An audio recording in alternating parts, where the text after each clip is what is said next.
नमस्कार दोस्तों, आज हम जिस विषय पर चर्चा करने जा रहे हैं वो है निम्न रक्तचाप। जैसा कि नाम से विदित है कि निम्न रक्तचाप रक्त परिभ्रमण तंत्र संबंधित व्याधि है। शरीर के रक्त परिभ्रमण तंत्र के अंतर्गत हृदय एक पंपिंग स्टेशन का कार्य कर धमनियों द्वारा शुद्ध रक्त को शारीरिक अंगों तक पहुंचाने का कार्य करता है, जिससे अंगों को ऑक्सीजन व पोषणीय तत्व कार्य करने हेतु मिल पाते हैं। इसी तरह अंगों में जब चयापचय की क्रिया द्वारा अशुद्ध रक्त तैयार हो जाता है तो रक्त परिभ्रमण की शिराएं रक्त को शुद्ध करने हेतु गुर्दे व हृदय को पहुंचाती है। इस रक्त परिभ्रमण के कार्य में धमनियों की अनैच्छिक मांसपेशियों को आकुंचन व प्रसारण क्रिया कर रक्त संचारित करना होता है। जब रक्त धमनियों में बहता है तो यह पार्श्व रूप से धमनियों की दीवारों पर दबाव डालता है। इसी पार्श्वीय रक्त दबाव को रक्तचाप कहते हैं। धमनियों की आकुंचन अवस्था में रक्तदाब को सिस्टोलिक रक्तचाप कहा जाता है। इसका सामान्य स्तर युवावस्था में 100 से 130 mmHg होता है तथा धमनियों के विश्राम अवस्था में पार्श्वीय रक्तदाब को डायस्टोलिक रक्तचाप कहते हैं। इसका सामान्य स्तर 70 से 90 mmHg होता है। जब किसी मनुष्य का सिस्टोलिक रक्तचाप 100 mmHg या इससे कम या डायस्टोलिक रक्तचाप 60 mmHg या इससे कम हो जाता है तो उसे निम्न रक्तचाप की संज्ञा दी जाती है।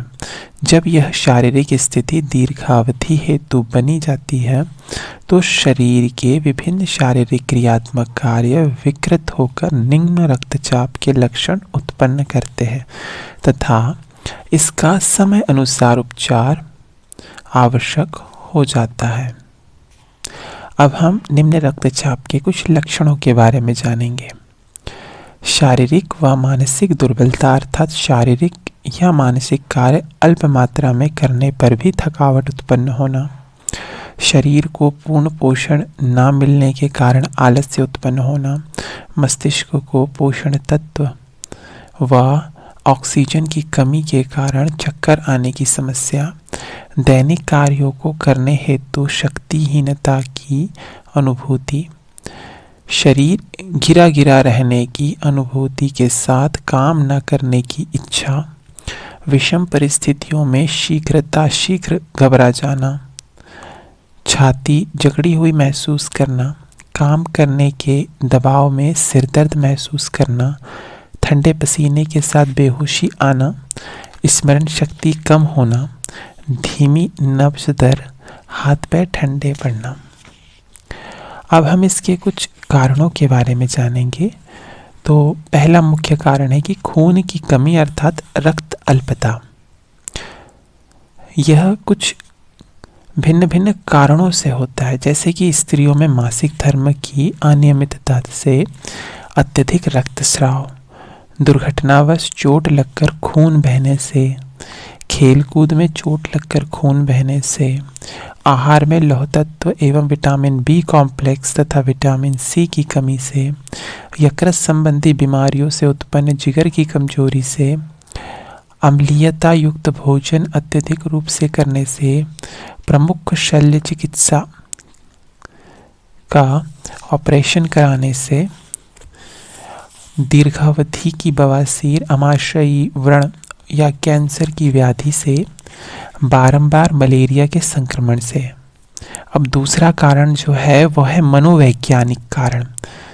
मनोवैज्ञानिक कारण किस प्रकार से है तो इस बारे में हम जानेंगे। जैसे कि बार बार कार्यों में असफलता मिलने से, परिवार में किसी प्रियजन की मृत्यु से, पारिवारिक कलह व झगड़ा रहने की परिस्थिति से, व्यवसाय में घाटे से, अचानक शारीरिक विकलांगता की परिस्थिति पैदा होने से, मित्र या प्रियजन द्वारा आकस्मिक धोखा देने से। अब तीसरा जो कारण है वह है आहारीय कारण। अनुचित रूप से खान पान तथा अपच, अजीर्ण, अम्लता इत्यादि व्याधियों के कारण जब शरीर उचित प्रकार से पोषित नहीं होता तथा रक्त रूपी धातु का निर्माण उचित मात्रा में होना अवरुद्ध हो जाता है, तभी शरीर की धमनियां आसक्त होकर निम्न रक्तचाप उत्पन्न करती है।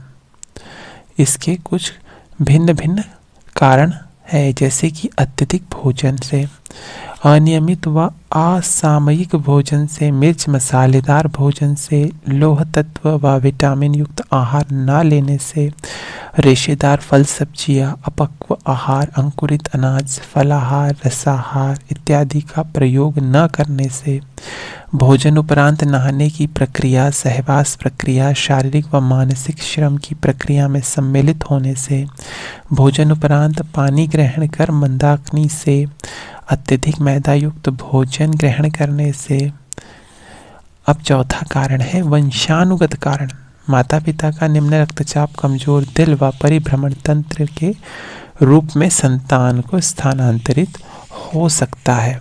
जैसे कि पांचवा कारण है हृदय संबंधी बीमारियों से निम्न रक्तचाप हो सकता है, व्यायाम की कमी से निम्न रक्तचाप हो सकता है, दीर्घावधि की कब्ज से निम्न रक्तचाप हो सकता है, लगातार नींद की गोलियां खाने से निम्न रक्तचाप हो सकता है, किसी दवाई या खाद्य पदार्थ से एलर्जी होने से निम्न रक्तचाप हो सकता है, अत्यधिक उपवास से निम्न रक्तचाप हो सकता है, अत्यधिक यौन कमजोरी से निम्न रक्तचाप हो सकता है, दुश्चिंता व भय युक्त भावनाओं के आधिक्य से निम्न रक्तचाप हो सकता है। अब हम निम्न रक्तचाप की सैद्धांतिक योग चिकित्सा के बारे में जानेंगे। तो इसका सबसे पहला चरण है आचरण नियमावली। निम्न रक्तचाप असंयमित जीवन शैली से उत्पन्न होने के कारण बिना आचरण संशोधन के उपचारित नहीं हो सकता है।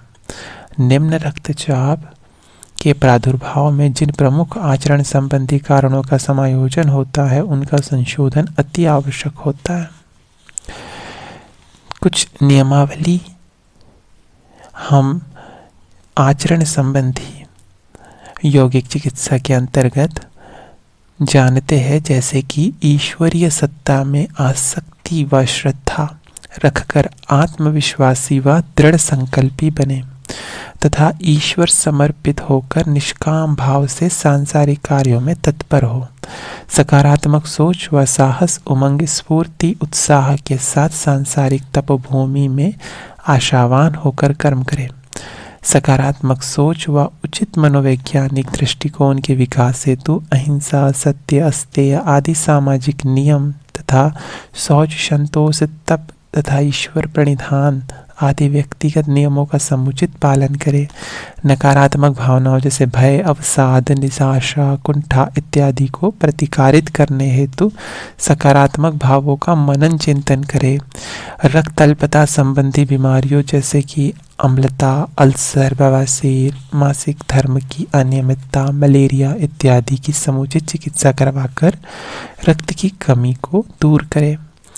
नियमित व उचित समय पर भोजन एकांत व शांत चित्त होकर करे। मिताहारी बने, भली भांति भोजन चबा कर करे। भोजन उपरांत पानी व मधुर आहार ग्रहण न करे। अत्यधिक रूप से गरिष्ठ मिर्च मसालेदार मैदा युक्त व कब्जीय पदार्थ ग्रहण न करे। भोजन उपरांत मानसिक व शारीरिक श्रम, नहाने की प्रक्रिया व सहवास इत्यादि में संलिप्त न हो। सड़क व खेलकूद संबंधित दुर्घटनाओं से बचाव करे। नियमित व्यायाम, टहलना व मालिश प्रक्रिया अपनाएं। उचित मात्रा में नमक का सेवन करे। अत्यधिक नींद की गोलियों का सेवन न करे। अत्यधिक काम लोलुपता एवं सहवास से बचे, जिससे यौन दुर्बलता के कारण निम्न रक्तचाप की उत्पत्ति न हो। रात्रि में सोते समय सूर्य स्वर प्रवाहित करने हेतु बाई करवट सोए। अब अगला और दूसरा चरण है वह षटकर्मीय चिकित्सा का। जठराग्नि प्रदीप्त करने वाले षटकर्म जैसे कि वमन, धोती, जल बस्ती, प्राकृतिक चिकित्सा आधारित एनिमा, नौली, कपालभाति, अग्निसार आदि क्रिया इसमें की जा सकती है। अजीर्ण, मंदाग्नि व कब्ज को दूर करने वाले कुछ षटकर्म है, जैसे कि लघु शंख प्रक्षालन तथा पूर्ण शंख प्रक्षालन, जलबस्ती, अग्निसार, नौली क्रिया। प्राणायाम की तैयारी के व स्वर प्रवाह संतुलन करने हेतु जो षटकर्म है वह जल नेति, सूत्र नेति और कपालभाति इत्यादि। अब तीसरा चरण है आसनीय चिकित्सा का।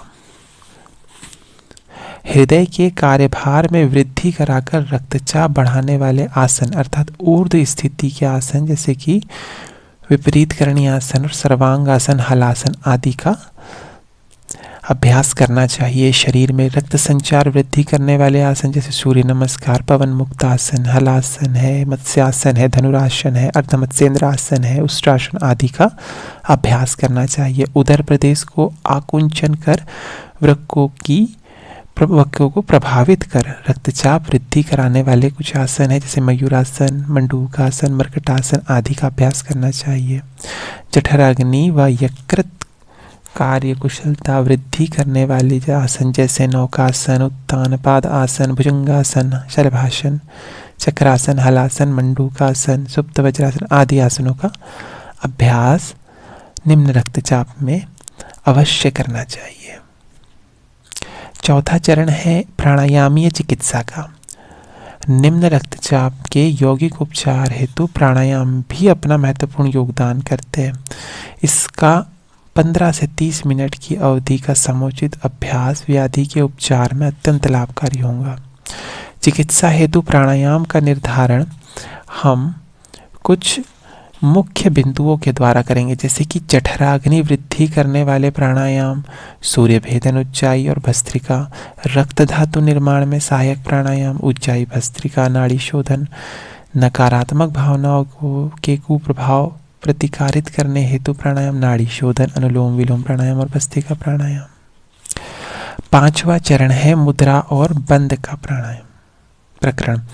निम्न रक्तचाप के प्रबंधन हेतु मुद्रा एवं बंद का प्रयोग जठराग्नि व रक्त संचार में वृद्धि कराकर संभव हो पाता है।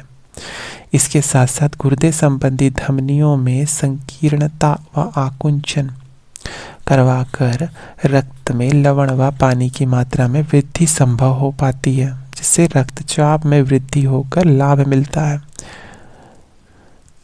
उपरोक्त तथ्यों को ध्यान में रखकर हमें कुछ मुद्राओं व बंदों का अभ्यास करना चाहिए जैसे कि तड़ागी मुद्रा, उड्डयन बंद मुद्रा, विपरीतकरणी मुद्रा, महामुद्रा, महाबंद मुद्रा, जालंधर बंद मुद्रा आदि।